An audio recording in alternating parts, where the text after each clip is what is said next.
और यहाँ पे ऐसा प्रत्याशी उतारा जाए जो बीजेपी का मुकाबला किया जाए, क्योंकि डॉक्टर चोटलाल जी एक अपने आप में बड़ा नाम है। चुनाव तो हमने पहले बहुत लड़े हैं, प्रधान के लड़े हैं, सरपंच भी रहे हैं, काफ़ी पदों पे रहे हैं, लेकिन विधायक का चुनाव पहली बार लड़ रहे हैं। लड़ पहली बार रहे हैं, लेकिन लड़ाई कई हैं। तो ये लोग SC ST पे दाव खेलना चाह रहे थे। कांग्रेस तो पहले भी कई जगह यहाँ थी, यानी कई जगह SC को और ST को टिकट देती आई है। मुझे तो उम्मीद है कि ST का वोट मेरे को मिलेगा, लेकिन सचिन पायलट साहब पहली बार सांसद बने, मेरी हम उम्र के हैं वो, शायद उनको भरोसा होगा मेरे ऊपर, इसलिए उनको मेरे ऊपर भरोसा दिया है। ERC कब आएगी? इन्होंने चुनाव में भी बहुत तगड़े दांसे दिए थे, विधानसभा में दिए, लोकसभा में दिए, खुद मोदी जी ने बात करी थी अगर हम ERC भी लागू करेंगे। 9 महीने हो गए, इन्होंने कभी ERC के लिए 1 रुपये भी दिया क्या? नमस्कार, पंजाब केसरी राजस्थान आप देख रहे हैं और मैं हूं आपके साथ इशिका जैन। राजस्थान की 7 विधानसभा सीटों पर उपचुनाव होने हैं और इनमें से दौसा, जो कि इस वक्त राजस्थान की सबसे हॉट सीट बनी हुई है, सियासी गलियारों में सबसे ज्यादा चर्चा भी इसी सीट की हो रही है। इस सीट पर एक तरफ डॉक्टर किरोड़ी लाल मीणा के भाई जगमोहन मीणा है, तो वहीं दूसरी ओर सचिन पायलट और मुरारी लाल मीणा के करीबी कहे जाने वाले दीनदयाल बैरवा कांग्रेस से चुनावी मैदान में है। बैरवा साहब हमारे साथ जुड़े हैं, पार्टी ने आपको टिकट दे दिया है, क्या कहेंगे? पहले तो सबसे पहले हमारे सांसद मुरारी मीणा साहब को, पायलट साहब को, गहलोत साहब को, डोटासरा साहब को और पार्टी के सभी आला कमान के नेताओं को मैं धन्यवाद देता हूँ। दौसा उपचुनाव में मेरे को यहाँ कांग्रेस का प्रत्याशी बनाया है। डीसी बैरवा को टिकट मिलना बहुत ही आश्चर्य वाली बात थी, अनएक्सपेक्टेड था, ऐसा किसी ने शायद अनुमान भी नहीं लगाया था। लोग कह रहे हैं कि क्योंकि पायलट साहब ने और मुरारी जी ने पैरवी की, इसलिए टिकट मिला। देखो ऐसा है कि यहाँ जगमोहन जी को टिकट मिलने के बाद एक सर्वे के आधार में मानो या हमारे कार्यकर्ता की आवाज़ मानो या हमारे जितने भी नेता हैं उन्होंने ये सोचा होगा अगर यहाँ पे ऐसा प्रत्याशी उतारा जाए जो बीजेपी का मुकाबला किया जाए, क्योंकि डॉक्टर चोटलाल जी एक अपने आप में बड़ा नाम है और उनके छोटे बड़े भाई जगमोहन जी चुनाव बीजेपी से लड़ रहे हैं। तो पार्टी ने बहुत सोच समझ के मेरे को टिकट दिया होगा। लेकिन जगमोहन मीणा राजनीति में पुराने खिलाड़ी है, आप पहली बार चुनाव लड़ रहे हैं, कैसे देखते हैं इस मुकाबले? देखो ऐसा है कि चुनाव तो हमने पहले बहुत लड़े हैं, प्रधान के लड़े हैं, सरपंच भी रहे हैं, काफ़ी पदों पे रहे हैं, लेकिन विधायक का चुनाव पहली बार लड़ रहे हैं। लड़ पहली बार रहे हैं, लेकिन लड़ाई कई हैं, लड़ाई कई हैं। तो थोड़ा बहुत अनुभव हमको है, जनता मेरे साथ में है, तो शायद पार्टी ने जो मेरे ऊपर निर्णय किया ना उस पर मैं खरा उतरूँगा। दौसा के लिए कहा जाता है कि यहाँ का जो चुनाव है वो जातिगत समीकरणों पे ज्यादा डिपेंड करता है। कहने को तो जनरल सीट मानी जाती है, मगर कांग्रेस से SC वर्ग से आपको टिकट दिया है, तो उधर बीजेपी से ST वर्ग से जगमोहन मीणा जी को टिकट दिया है, यानी कि SC वर्सेस ST का ये मुकाबला है, कैसे देखते हैं?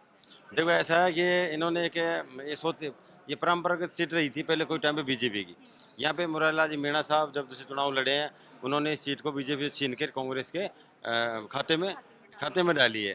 उसके बाद अब इन्होंने ये बीजेपी वालों ने सोचा अब की बार अपन कुछ ऐसा किया जाए, तो ये लोग SC ST पे दाव खेलना चाह रहे थे, तो इन्होंने लास्ट में ST पे दाव खेला। तो स्वाभाविक है कि कांग्रेस तो पहले भी कई जगह यहाँ थी, यानी कई जगह SC को और ST को टिकट देती आई है। तो कांग्रेस तो वैसे भी SC ST की पार्टी है। लेकिन दौसा में कहा जा रहा है कि सामान्य वर्ग कांग्रेस और बीजेपी दोनों से ही नाराज है, तो दोनों के समीकरण बिगाड़ सकता है सामान्य वर्ग इन उपचुनाव। देखो ऐसा है कि सामान्य वर्ग अपने आप में वो क्या करता है वो उनके ऊपर डिपेंड है, लेकिन ये है कि हमारे यहाँ पे SC ST का वोट बराबर है और मुझे तो उम्मीद है कि ST का वोट मेरे को मिलेगा। कारण क्या है कि जिस क्षेत्र से मैं प्रत्याशी हूँ, जिस क्षेत्र से जहाँ पे मीणा बाहुल्य क्षेत्र है वहाँ से मैं प्रत्याशी हूँ और उन्हीं की डिमांड पे मेरे को टिकट मिला है। उनकी डिमांड पे मेरे को टिकट मिला है, तो मेरे को उम्मीद है कि वैसे भी ST का वोट तो कांग्रेस का होता है, तो मेरे को उम्मीद है कि ज़्यादातर मेरे को वोट मिलेगा वो। लेकिन इस बात में कितनी सच्चाई है कि बैरवा साहब के लिए पायलट जी ने और मुरारी जी ने टिकट की पैरवी करी? देखो ऐसा है ये मैं इनसे जुड़ा हुआ कार्यकर्ता हूँ, तो मैं बड़े पायलट साहब से तो खैर हम छोटे थे उस टाइम पे, लेकिन सचिन पायलट साहब पहली बार सांसद बने, मेरी हम उम्र के हैं वो, तो वो उनसे मुरारीलाल जी मीणा साहब से वो मेरे को अच्छी तरह जानते हैं यहाँ पे मैं कि ये हमारे लिए कितना काम करता है, ये SC के वोटों को कितना साथ सकता है, तो शायद उनको भरोसा होगा मेरे ऊपर, इसलिए उनको मेरे ऊपर भरोसा दिया है। अगर दीनदयाल बैरवा ये उपचुनाव जीत जाते हैं तो दौसा क्षेत्र के लिए क्या क्या प्राथमिकताएं रहेंगी? देखो ऐसा है हम तो विधायक बनेंगे, विधायक कोटे में तो हम लोग क्या कर सकते हैं, लेकिन ये जरूर है कि 8-9 महीने पहले ये सरकार बनी है, इन्होंने हमारी जो सरकार थी पहले, कांग्रेस की सरकार थी, गहलोत साहब की जो सरकार थी, उनकी जो सारी जनहित की योजनाएं थी, किसानों की योजनाएं थी, उनको सबको इन्होंने बंद कर दी।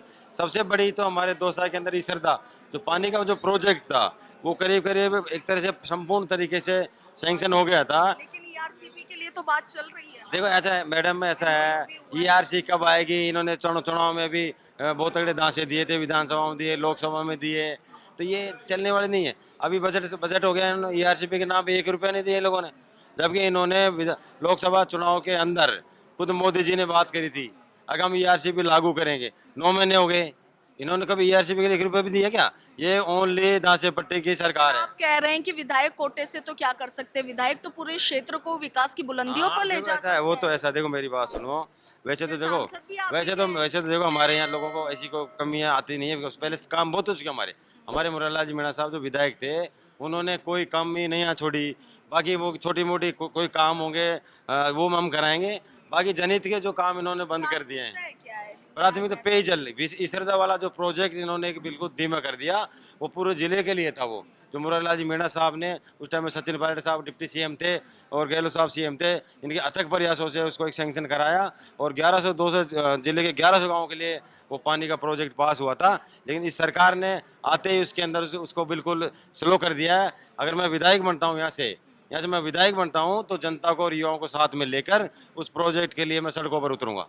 जी।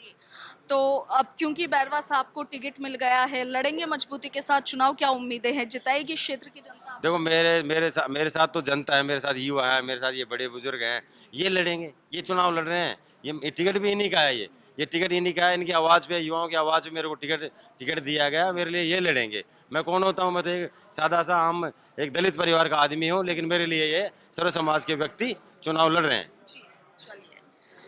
तो दौसा से कांग्रेस प्रत्याशी दीनदयाल बैरवा को आपने सुना, साफ तौर पर कहना है कि यदि ये चुनाव जीत जाते हैं तो इस क्षेत्र के लिए जो प्राथमिकता है वो पेयजल की रहेगी। पेयजल की मांग को लेकर के सड़कों पर उतरेंगे और सरकार के साथ संघर्ष करेंगे। इसके साथ ही जगमोहन मीणा, जो कि इनके सामने बीजेपी के टिकट पर चुनावी मैदान में है, कड़ी टक्कर इस सीट पर है। SC/ST वर्ग में सीधा मुकाबला है। देखना यही है कि परिणाम क्या कुछ कहते हैं।